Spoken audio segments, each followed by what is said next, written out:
Don't blink.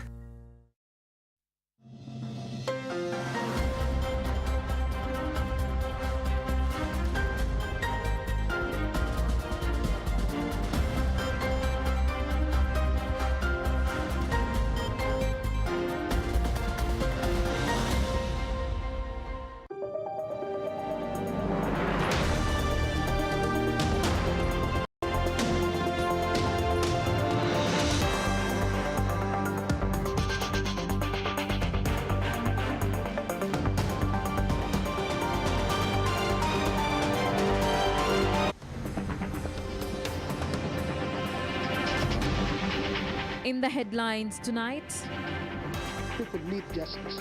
People are yankering for justice. They want it. They deserve it. It is a right.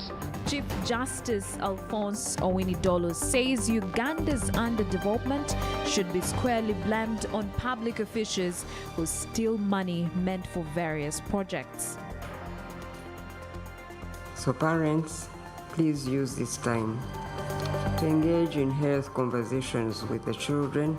Ministry of Education and Sports says effective next year, the school calendar that has been starting in January for the last 2 years will start in February next year.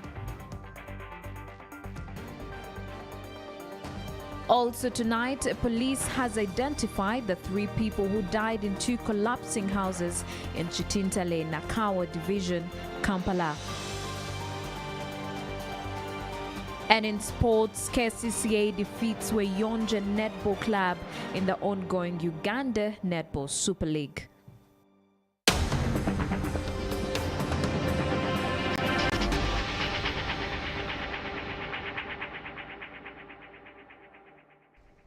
Hello, welcome to CTV PM Edition. My name is Agi Uwase with Isaac Luchamzi on Sign Language.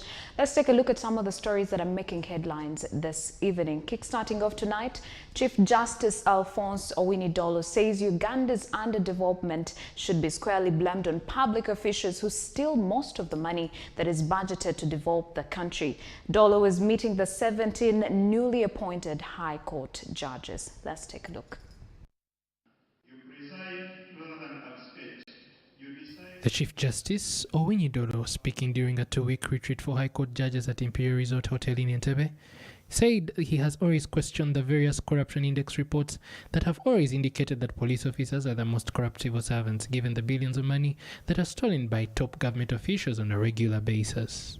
You who comes to me, you come to me and say, and then if I'm stupid, I accept the gratification from you.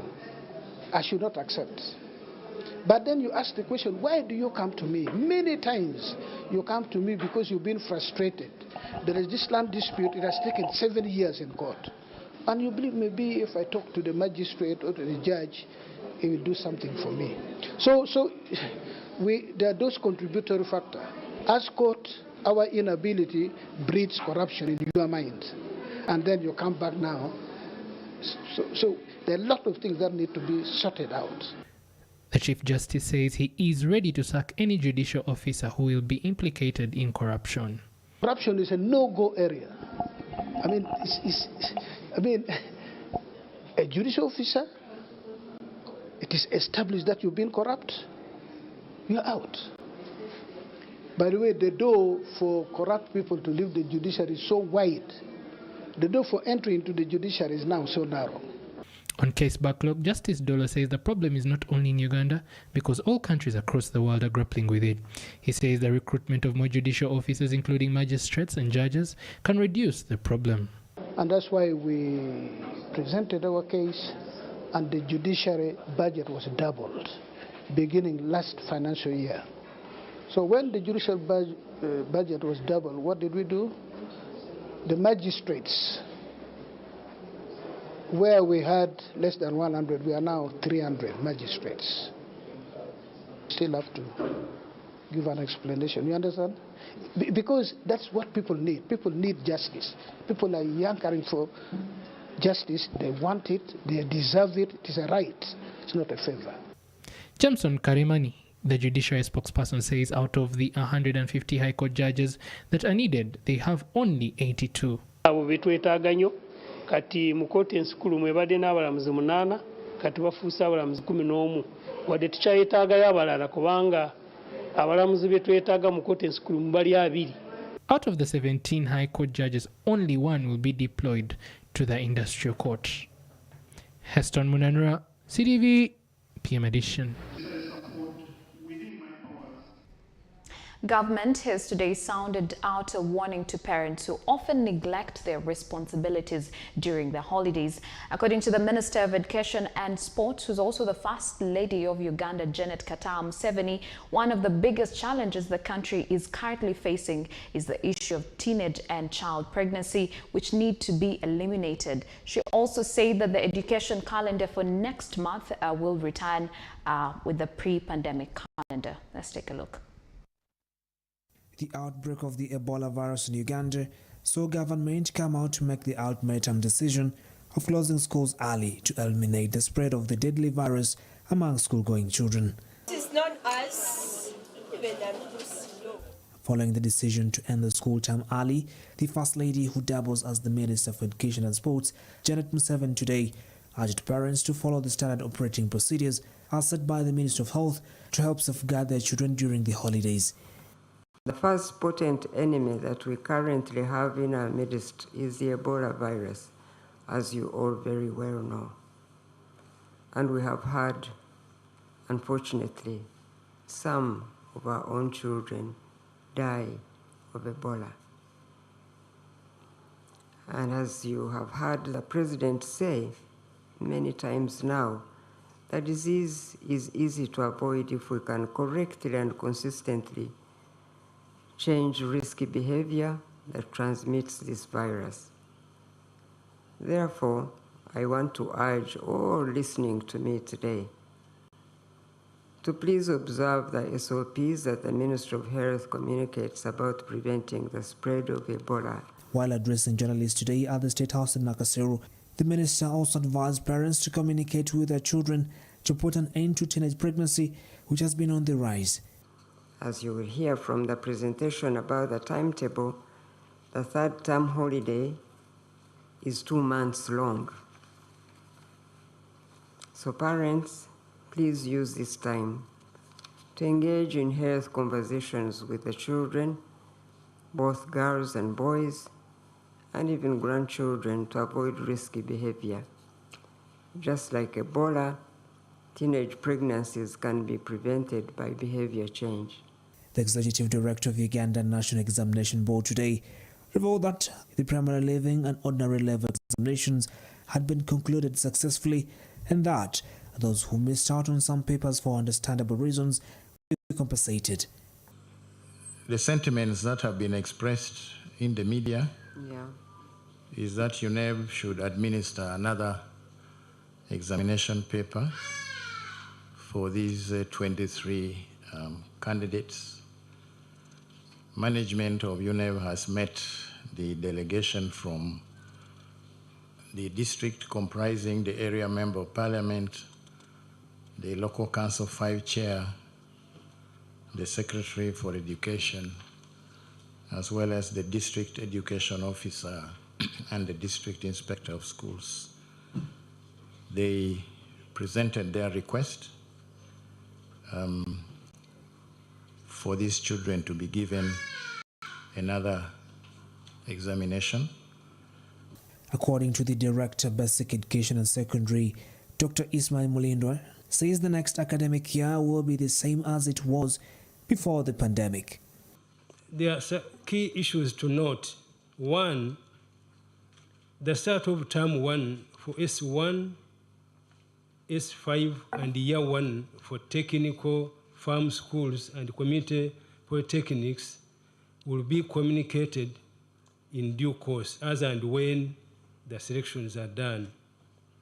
2, teaching and learning should start promptly at the beginning of the school terms, and these should not be cut short without clearance from the permanent secretary.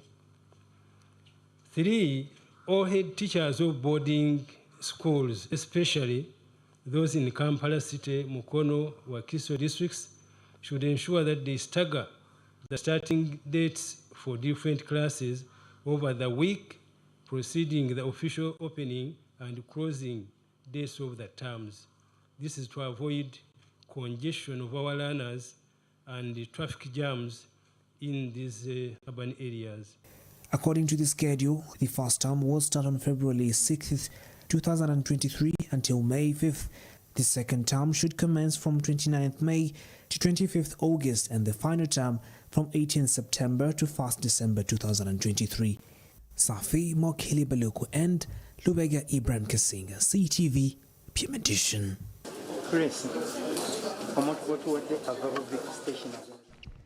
Now, according to Uganda Bureau of Statistics, over 88% of employed Ugandans are working in the informal sector, earning less than 200,000 Uganda shillings per month. This revelation was made at the launch of the National Labour Force Survey Report of the year 2021. According to the latest report released by the Uganda Bureau of Statistics, 85% of Ugandans are engaged in both subsistence and non-subsistence work, while only 42.5% of Ugandans are in the employment sector, a number which has significantly reduced from 47.6%, which was recorded in the year 2017. This report, which was carried out in all the districts of Uganda, targeted Ugandans in the workforce between the ages of 14 to 64. It also indicates that only 55% of the population, which is 23 million, are employable. But there are a number of characteristics that relate to this population which is employed, but also the other population which is not employed. For example, unemployment rate, which is at 12%. Now, this is the population that would actually want to work, but they cannot find work. And that percentage is about 12, which is actually high. It's something that needs to be reduced. Because when more people are employed in the informal sector, it means that they don't have records. Probably many of them are not saving. They don't have bank accounts. Many of them are employing people, employing kinsmen and kinswomen and relatives in whatever they are doing. You have very little record of what they are generating in terms of value, in terms of wealth. The findings indicate that 50% of the employed Ugandans earn less than Uganda shillings 200,000. This is coupled with poor working conditions, with only 23% being provided with protective gears at work, while only 18% of the employers remit NSSF benefits for their employees. Not all employers have registered and have willing to give information about the workers that they employ. Now that makes it very difficult to follow them up and enforce these kind of standards. So we should use this evidence to review our own inspection strategies. The fellow who hires has an upper hand. But with time, this is going to change. First of all, with the time, when we attract more investors and so on, you will find that the salaries, the unions will demand salaries. You don't give them the salaries, they will lay their tools, and you will have no choice. But as of now, if you laid your tool, someone else would take your job. So it is the situation we are in now, but it's a temporary situation. These findings have been described as a game changer by officials from the Ministry of Gender, Labour and Social Development. The statistics are showing you the realities, and these realities enable you to evaluate, to know whether you are on the right path or not. But the statistics in themselves per se are not a solution. It's a wake-up call, but it also gives us a systematic way of collecting data, which UBOS has now done, which data should be fed back into the various programs of government, into the various sectors of government. We've seen that there is an increase. The report also touches on the issue of increased child labor, which is also a contentious issue. This is work that actually hinders the child's normal growth because it affects them emotionally, psychologically, in many ways. And this rate was 40%. This is high, and this is something that, that needs to be worked on, to be lowered. The only way you can delay their getting into employment when they are underage is keeping them longer in school. If they are in school, they are able to get education, they are skilled. Probably by the time they get into the labor market, they have capacity to achieve much more than they would if they were engaged at a lesser age. As a government, child labor is criminal, and we don't condone it. Like now is to improve on monitoring and evaluation so that we identify these people, and whoever is involved in it will be criminal and will be prosecuted. So this is an area where we can't tolerate, because the future of these children is embedded in education. A key point highlighted in the report is the revelation that 60% of Ugandans who are currently employed have gotten jobs through the people who know them, such as relatives and friends. Ramson Mhire, CTV PM Edition. Now, 3 people have died in collapsing houses in Chitintale, Nakawa Division, Kampala. The house, according to residents, collapsed during a Wednesday morning heavy downpour that caused several houses in the area to collapse. Let's take a look. The victims were residents of Chitintale Zone 11 and Zone 12. They were trapped in collapsing houses that gave way after heavy night rainfall. These have been identified as Emma Kayanga, Kanan Buja, and Praise Mugezi, a 4-month infant. Residents say that the rain started at about 2 a.m.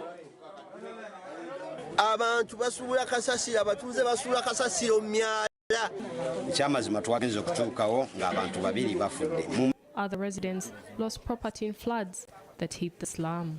We woke up with the death of people in our zone, that's zone 11, being happy that they died because of the floods that affected them in the communities. But these floods are still coming up. They're coming up because the rich guys, the Indians, have built warehouses in our channels where water would be passing. Residents blame the rampant floods in the area to some Asians who constructed warehouses and factories on top of drainage channels. Tutuuse n'okufiirwa abantu abawera abasatu olw'amazzi okuba tegasusse abayindi baaguze ekitundu ne bayiwa ettaka gajjula ne gatutomera buli bwe gajjula ne gatutomera. They appealed for help from local leaders and relief agencies. There we have a big challenge in that all the gateways to Lake Victoria have been degraded by the rich people. When you go to Bugolobi and you go to Zone 12, people have poured mallam into the swamp, the ecosystem, and that's the reason that we have backflow of water whenever it rains. The so-called investors that have encroached on the wetlands that we are supposed to get to receive this water. The wetland in Zone 12, there's a very big wetland in Golobi. All these wetlands have been encroached. Water has no way. It cannot reach the lake now. What it has to do is to get back to the people and, cause all this catastrophe.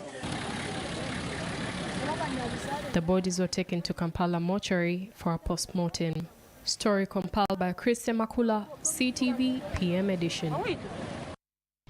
The Ministry of Lands, Planning and Urban Development has started consulting various stakeholders to get their views on how a land acquisition policy can be formulated. The policy is intended to enable government to acquire private land to set up various projects. Uganda is one of the countries with the highest cases of land evictions.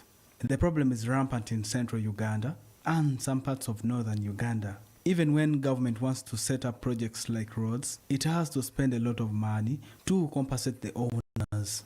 It is against this background that the Ministry of Lands, Planning and Urban Development is planning to come up with a land acquisition policy in which they hope to get guidelines on how government will be able to compensate landlords and tenants in case they want to get a particular piece of land. Land acquisition policy, because land acquisition in Uganda is still very tedious because of the status, the land tenure system, which says land belongs to the people. Actually, we have seen so many government programs stalling, including those where loans were acquired, but they have not been able to take off because of the land acquisition. The State Minister for Lands, Persis Namuganza, says most Ugandans do not want to give land to government for particular projects on grounds that land is part of their cultural identity. Private land. The new cities, yes, the new cities, now they will follow the National Physical Development Plan, which was passed on Monday, where the place is not earmarked for industrialization. For example, we shall not allow them to put their industries. Where it's not for settlement, we shall not allow them. That is like a guide, and which is going to be enforced, because already the whole country was declared in 2010 as a planning area. Every area is a planning area.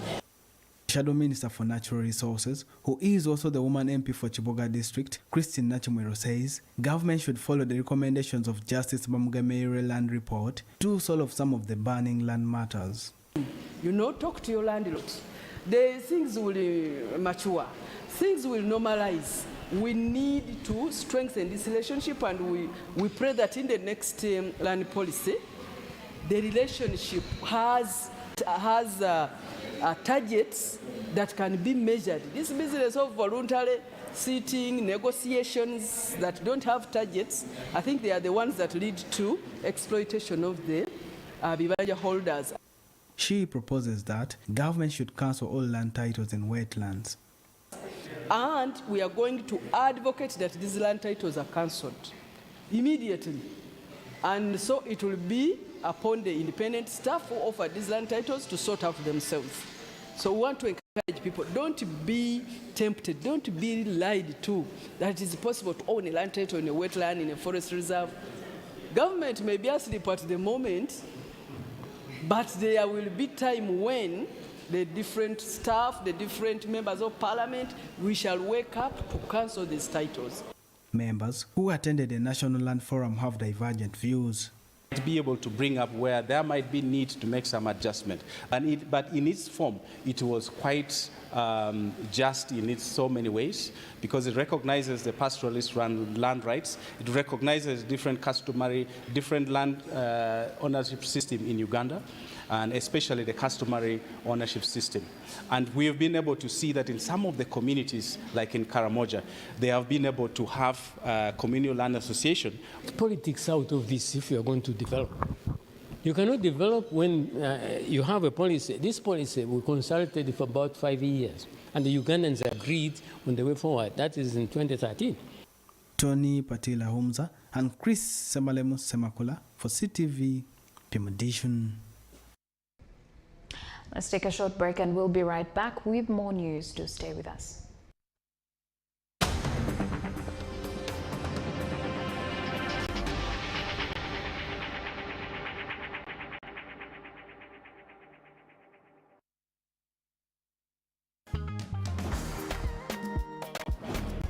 I'm Biarhanga Bobos, Mayor Player of the Year, and Uganda Cranes Midfielder and Vipers Sports Club. I started in the village where I come from. I come from Tsolo. I'm from Bida. I started from Tsolo Young Simba. I played for Young Simba and Halambe Soccer Academy. He will go for a shot! Thunderbolt from the best player, Bobosi Biarhanga. They see me on TV, they feel happy to play for the national team. Just out of football, I like chilling with my friends, even like watching basketball, because me, I love basketball, and I'm a fan of City Oilers in Uganda. Nirvana Packaged Drinking Water is a product of Crown Beverages Limited, makers of Pepsi products. That's life, that's Nirvana. Hits it in the air, will that be set?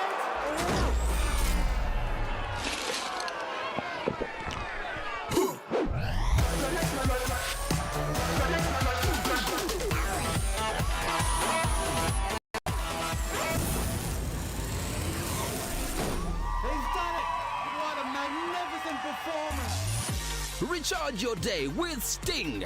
Extreme energy, refreshing taste, available countrywide. Sting, life switched on, from the makers of Pepsi. Sometimes in life, we spend all the time trying to live other people's life. And along the way, we lose who we are by copying what other people are doing in their relationship. You see, from the last time I met your sister, I've not spent a day or a minute without thinking about it. It's a good surprise on a Monday. This is nice. So you and him are just friends. Wow. Come on. Just friends. You either tell me where you're from or you go back to where you've been. Thinking it would work out for us, but yet to find out that's not who we are after experiencing a great disappointment. She's in love with some other man, so classy, a gentleman, not bulldogs like you. These are the mistakes girls do. Now showing on CTV. Don't blink.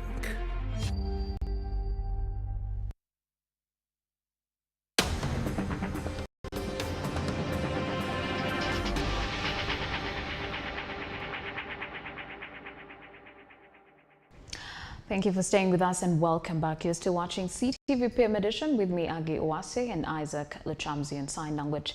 Now moving on, the leadership wrangles in the National Organization of Free Trade Unions that culminated in a vote of no confidence of Asha Wilson Owere as the body's chairman general on Tuesday are still raging. Now during a general council meeting at a tightly guarded hotel in Kampala yesterday, the unions accused Owere of incompetence, dictatorship and intrigue.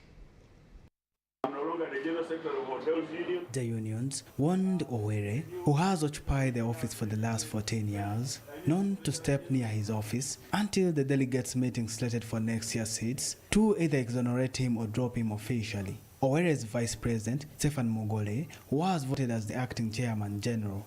A total of 24 out of 34 workers' unions under no to pass the vote. NOTU's secretary, Christopher Welike, convened the meeting. Today, Owere said the resolution to kick him out of NOTU was illegal. When he tried to access NOTU offices at Charlie Wajala in Wakiso district, he was denied entry. After a standoff, Owere called police which intervened and enabled him to access the office. My name is Owere. I'm the Chairman General of National Organization of Trade Unions, where you are guarding. So I've come to my office and I found your guards had closed the office. Who gave you directive to close this office? Yeah, they have opened and... No, I don't have to communicate to your boss. Tell your boss. And I want your security to be withdrawn from here. Owere says the meeting that took place yesterday was illegal because Michael Welike, the convener of the meeting, resigned and joined politics to become Bobolo West Member of Parliament. Doing a lot of things to curtail workers. So when these kind of people club together, then they start undermining the interests of workers for their own interest. So we are not going to accept this. From here, we are going to ask the ministry to clarify to the world. You recall I cautioned you people that you are thriving on lies.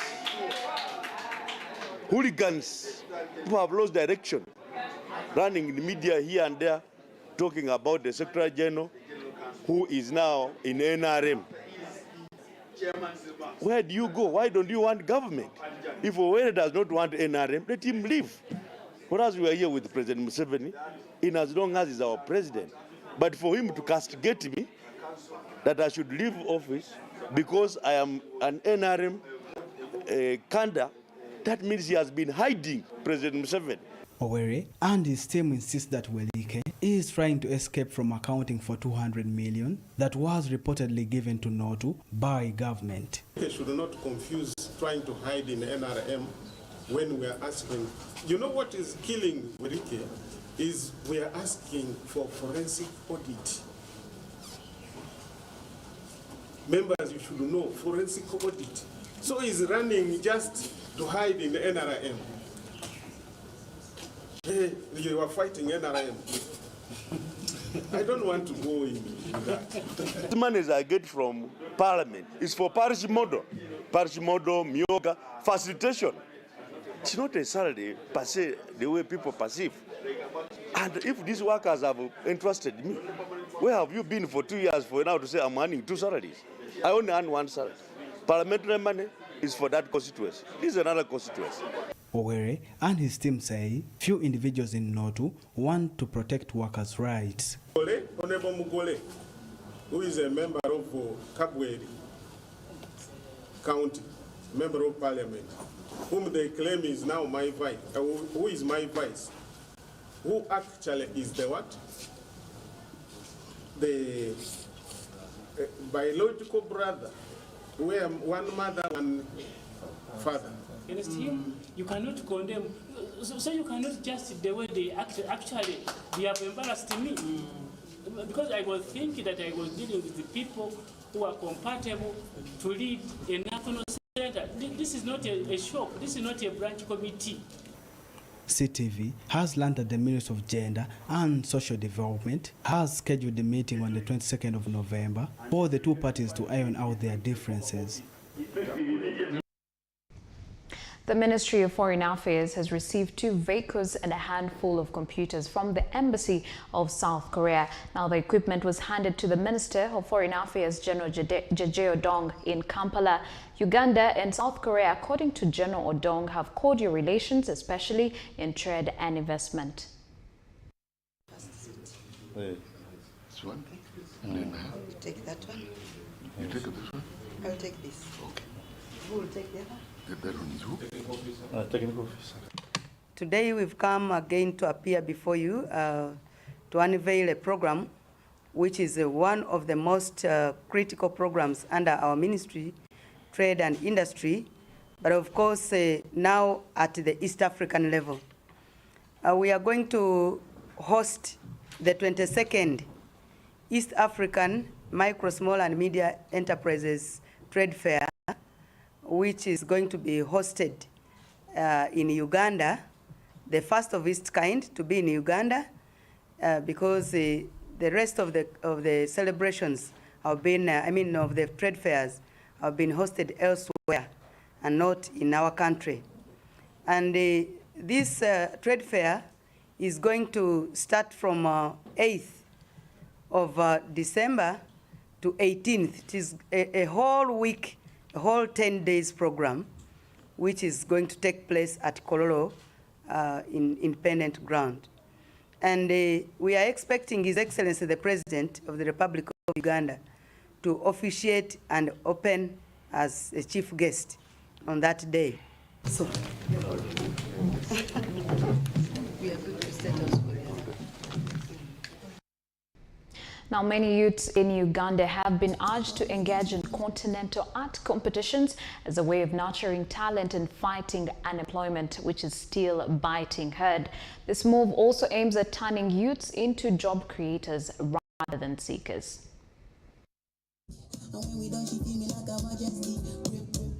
Art is one of the ways young people can express themselves, showcase their talent, and also fight the biting youth unemployment in the country. Although many youths are talented in this field, many of them lack the necessary resources to propel their talents to a greater level and a bigger stage, an issue some brands and companies are trying to change. Today, youths from different parts of the African continent convened in Namamve, Mukono district to showcase their skills under the Art Master Africa Competition 2022, which has been going on for a while. Last year, standing here at the big AfriMaster, we had the Africa champion who took away a whooping $2,000. Okay? This year, I think, due to some technicalities here and there, we didn't take that money. So, as African Queen, as Uganda, we have an opportunity and a challenge to make sure that the $2,000 for 2023 comes where? Back to Uganda. The competition, which is empowered by BIC, a company that manufactures ballpoint pens, so countries like Uganda, Kenya, Nigeria, South Africa rigorously compete. Upcoming artist Fred Michael from Uganda was among the notable winners. Thank all my teachers, most especially Mr. Maweje, because she was the first teacher to teach me all the principles and elements of art. And he saw my potential and told me that I have to get specialized, or either in pencil or in pen. Immaculate Okiro, one of the organizers of the event, has urged youths to engage in such activities to nurture their talent. Michael Fred, who won himself $500 under BIC initiative of the Art Master. It's a competition that is run online, and it is sponsored purely by BIC, and participants come in from all over Africa and Middle East. For many who are involved in arts and crafts, this is one way youths can become self-employed rather than looking for jobs. Heston Munanura, CTV, PM Edition. In our regional news tonight, a residential building under construction collapsed on Tuesday in Kenya's capital, Nairobi. Construction workers are feared trapped under the rubble, and rescue operations have begun. And in the Eastern Democratic Republic of Congo, rumors of an imminent advancement of the M23 rebels have sent scores of people fleeing towards the city of Goma. According to witnesses, some people who were injured during the collapse are being treated in a nearby hospital. John Muli, a witness, said he noticed that the building's pillars had begun to crumble and started screaming to alert the people who were inside the building to escape. He said some of them managed to escape, while others did not. In 2015, 8 buildings collapsed in Kenya, killing 15 people. An audit by the National Construction Authority found that 58% of the buildings in Nairobi were unfit for living. Building collapses are common in Nairobi, where housing is in high demand and unscrupulous developers often bypass regulations.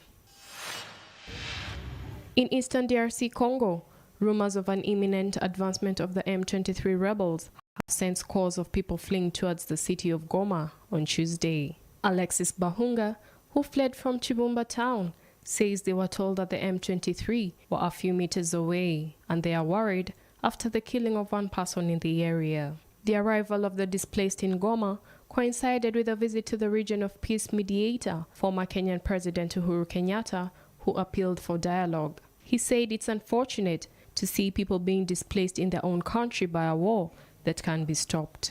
The M23 rebels, whom Congo accuses of receiving support from neighboring Rwanda, have more than doubled the territory they hold in recent weeks as they've grabbed control of several key towns.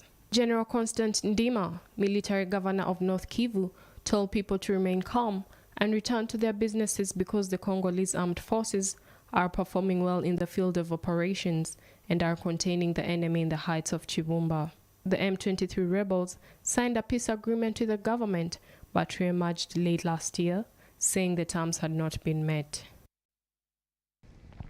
And elsewhere in the world, former U.S. President Donald Trump has launched his third bid for the White House, declaring America's comeback starts right now.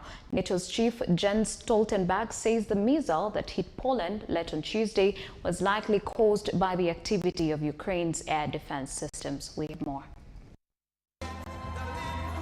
At his Florida estate, Trump said, "We have to save our country."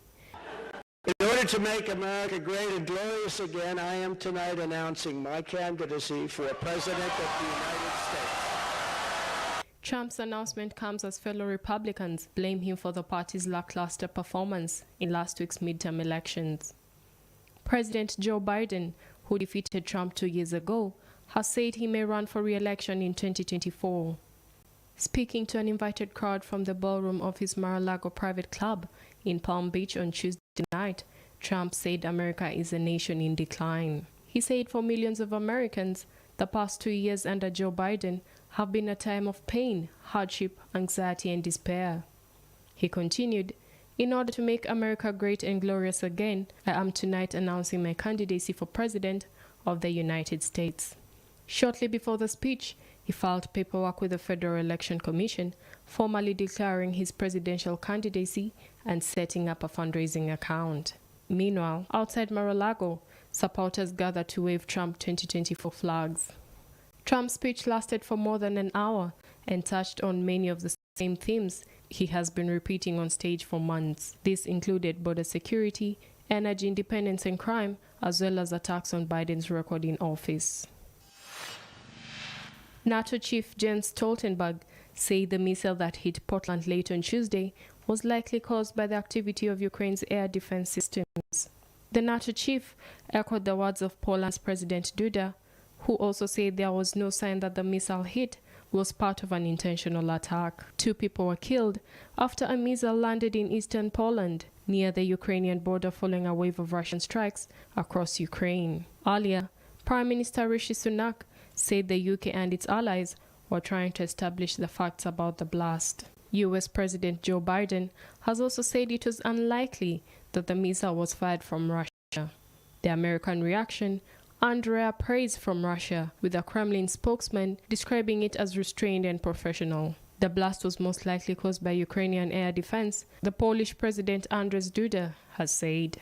NATO, the North Atlantic Treaty Organization, is a defensive military alliance with 30 member states across Europe and North America. This includes 3 of the 5 permanent members of the UN Secretary Council, the UK, US, and France. Members agree to help one another if they come under armed attack.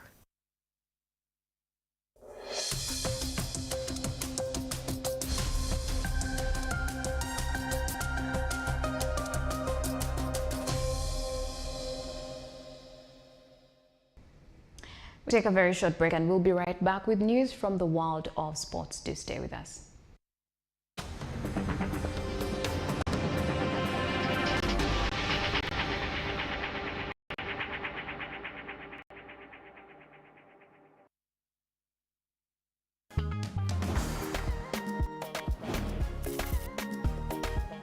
If I start talking about what football has done for me, of course I will not finish all of them, because football has really done a lot for me.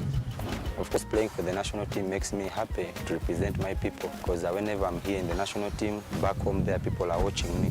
So they are proud of me. Like whenever I go back, they feel happy because their boy is in the national team, and it's something which is it's not easy, because I think in West Nile, I don't know how many players are there, but I think right now they are there, but I don't know, but they are happy because I've been there with them.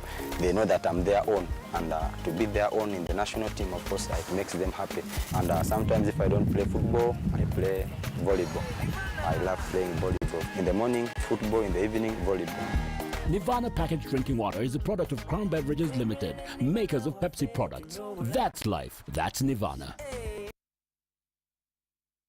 Faisha Pictures International presents a new movie, Beneath Beauty. The killer is found dead and the victim on the run. Friday 25th November 2022 at Theatre La Bonita. Entrance will be 30K and VIP 50K. 6 p.m. Beneath Beauty will commence. Don't miss Aisha Chomohanji, Matovu Jr., DJ Nimrod, Allen Musumba, Edison Abitegeka, Dennis Duke, Namara Jole, Ziwa Jabal, Jackie Katutsime, Mushabe Daniel, the hottest Nigerian Kingsley Obiyekwe. Beneath Beauty is produced by Aisha Chomohanji, written and directed by Tumanyane Andrew. For bookings, please visit Sungura House Bukoto, Theatre La Bonita, Total Buyugerere, Total Bunamwaya, or download the Cinema UG app on both Android and iOS. You can contact Faisha Pictures at 0741 846 446. Beneath Beauty, a new movie by Faisha Pictures International at Theatre La Bonita on Friday 25th November. See you there.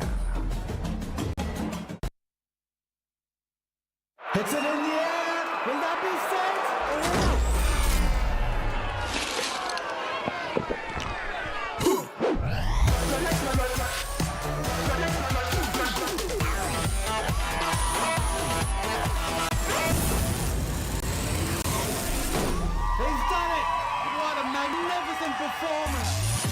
Recharge your day with Sting. Extreme energy, refreshing taste, available countrywide. Sting, life switched on, from the makers of Pepsi.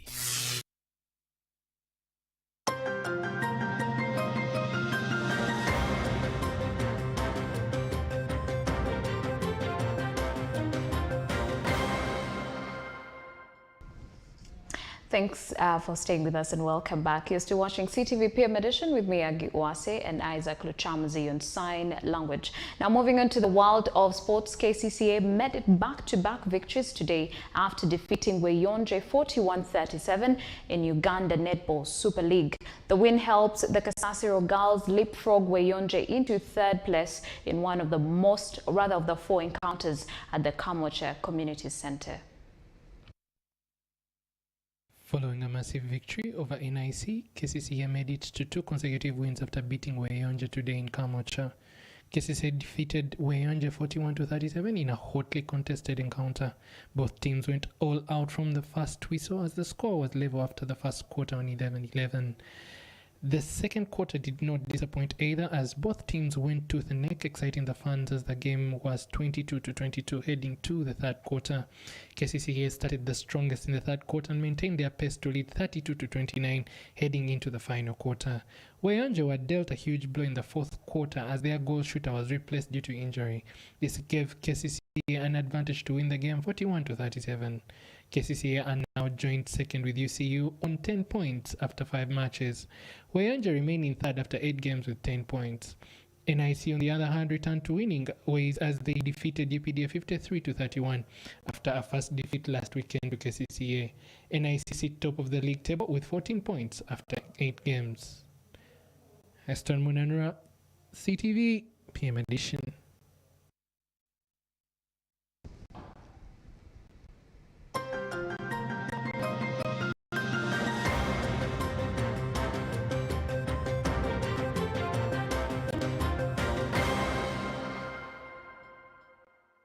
Thank you so much for staying with us. We've come to the end of CTV PM Edition, but being a Wednesday, the big debate is coming up and Heston Munanura is on standby at the moment. Good evening, Heston.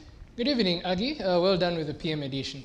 Thank you. So what is the topic of discussion tonight? Well, the IMF and the World Bank have come out to announce an impending economic recession. But within this recession, we see Uganda's public debt hitting a record of 80 trillion shillings. And also, the Ugandan government is still keeping on borrowing amidst the economic topsy-turvy. So tonight we assess and we ask, is the Ugandan debt burden sustainable amidst the economic recession or the economic times? That is what we are discussing on the big debate tonight. Well, before I actually ask you for the panelists tonight, what is your take on Uganda's, debt burden as it stands at the moment? Well, for the panelists, I would like to maybe keep them a secret for now, but okay. We are having a member from the civil society organization and also an economist who will be dissecting this, this topic. But my own view about Uganda's debt burden, in this time, you would expect that government should be a little bit putting in frugal measures and austerity measures other than, continuing to borrow, yet it is a time where we are supposed to survive, not to thrive. So in these economic times, government, in my own opinion, should stop the incessant borrowing, and yet they come out to say that URA has improved its revenue collections above its intended target. So I ask myself, then why the borrowing if URA has collected revenue in this first quarter above its target? So I think government should control its appetite for debt, because at the end of the day, this debt will not only be on you and I, but it will also be on posterity and also our children. Well, I actually agree. And I like your last statement where you say, government should not be, you say it should not be very hungry, in regard to getting debt. I like that last statement. I must say that that's a very strong opinion. So all the best tonight. Thank you very much, Agi. Well, there you have it. And yes, the big debate is coming on, and Heston Munanura is on standby with a very great topic of discussion at hand. So all you have to do is keep watching CTV so that you do not miss out on this one. For now, have a good night.